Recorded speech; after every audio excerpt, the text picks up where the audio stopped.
Bonjour à vous mes chers, je m'appelle Emma Stark et je suis du centre prophétique de Glasgow, du beau pays de l'Écosse. Donc, je vous envoie de bons baisers celtiques. J'aime beaucoup parler de la puissance de Dieu et j'aimerais vous raconter une histoire extraordinaire où un ange nous a rendus, mes amis et moi, complètement invisibles un soir.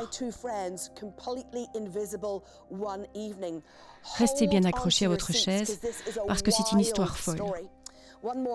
Un matin, mon mari David avait dû prendre un vol très tôt pour se rendre à Londres. Et il y a cette créature démoniaque, laide, qui est apparue au bout de mon lit. Donc je suis seule dans ma chambre et elle me dit visage. Et je me demande, qu'est-ce que tu fais ici? Mais ce n'était pas le genre de démon dont vous pouvez vous débarrasser d'un revers de main. Il me regardait intensément. Moi, je le regardais aussi. Et cela pouvait déjà annoncer la bataille qui allait se produire plus tard dans la journée. Je suis donc sortie de mon lit, je me suis mise à genoux, je lui ai tourné le dos et je me suis mise à louer Jésus. Le démon s'en est allé aussi vite qu'il est arrivé parce qu'il ne supporte pas la louange. Mon mari est revenu et lui, un ami et moi sommes assis au restaurant. Nous venons juste de passer notre commande et je leur parle du démon qui est apparu ce matin. À peine après en avoir parlé, il réapparaît. Et mon mari voit que j'ai les yeux grands ouverts. Le démon ouvre son manteau et il y a toute sa horde de créatures démoniaques qui avancent vers moi. Le restaurant est rempli de ces démons. Et mon mari me dit, « Je vois bien que tu es en train de voir dans le royaume spirituel et que quelque chose te dérange.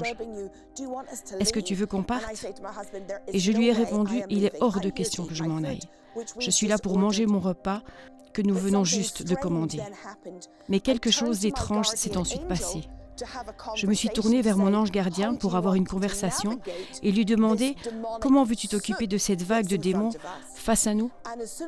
Et dès que je me suis retournée, ses ailes se sont levées et nous ont entourés.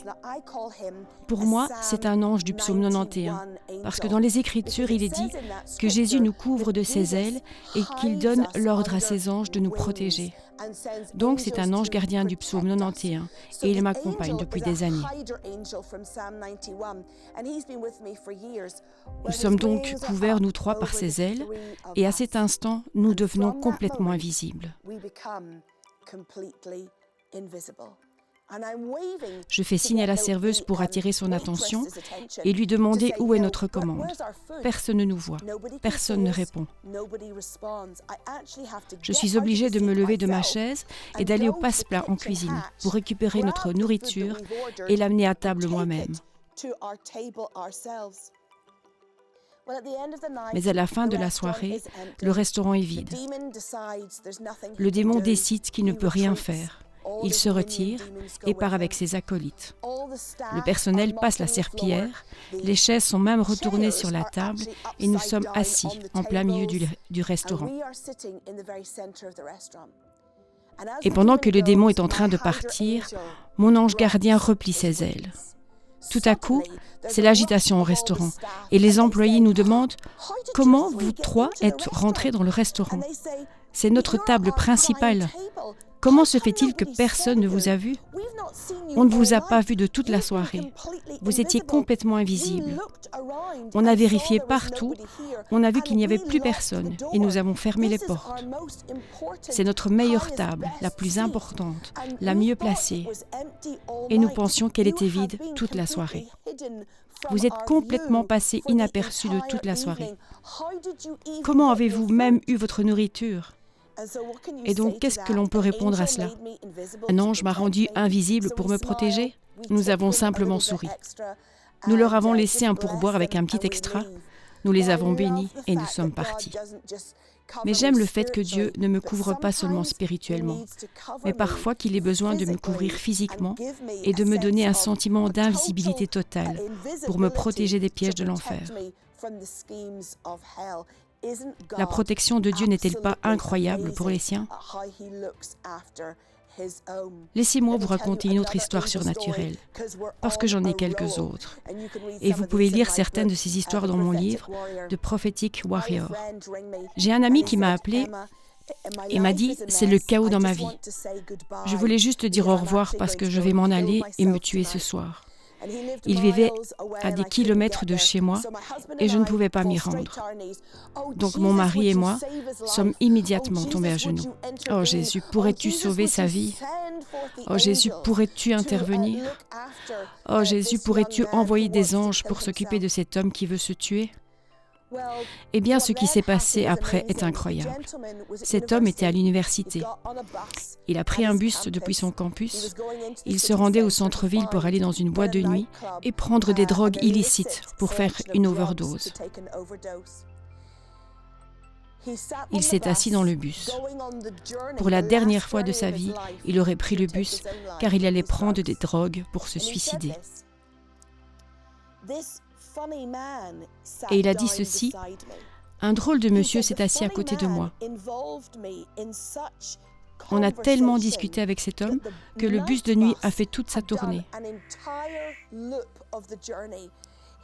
Je suis revenue à mon arrêt de départ un bon moment plus tard et l'homme m'a pris le bras et on est descendu ensemble du bus. »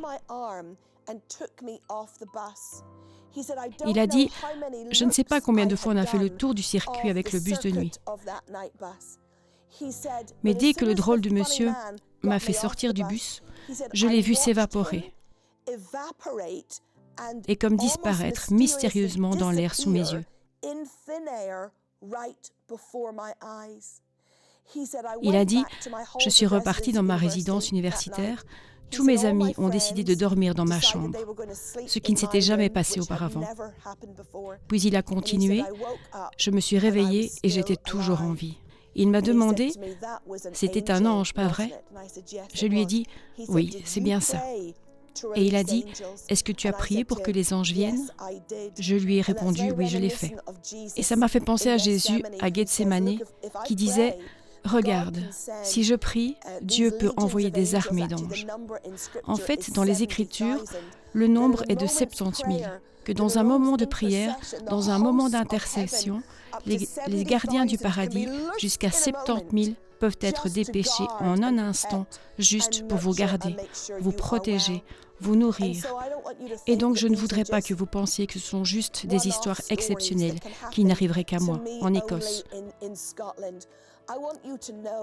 Je veux que vous sachiez que c'est une expérience normale de partenariat et d'interaction avec les anges qui sont envoyés par Dieu, selon Hébreux 1, pour vous servir. Donc je vais juste lever mes mains et je voudrais que vous leviez vos mains de l'autre côté de l'écran. Et je voudrais que vous saisissiez cette bénédiction que je délivre pour vous. Ainsi, au nom de Jésus, j'appelle au réveil de nos sens spirituels pour chaque partie de vous qui est affaiblie spirituellement, qui est brisée maintenant. J'appelle à ce que vous receviez une hypersensibilité pour que vous puissiez voir et entendre, percevoir, connaître et comprendre le royaume spirituel et que vous puissiez désormais travailler avec les anges que Dieu a déjà déployés pour protéger votre bien-être au nom de Jésus. Amen.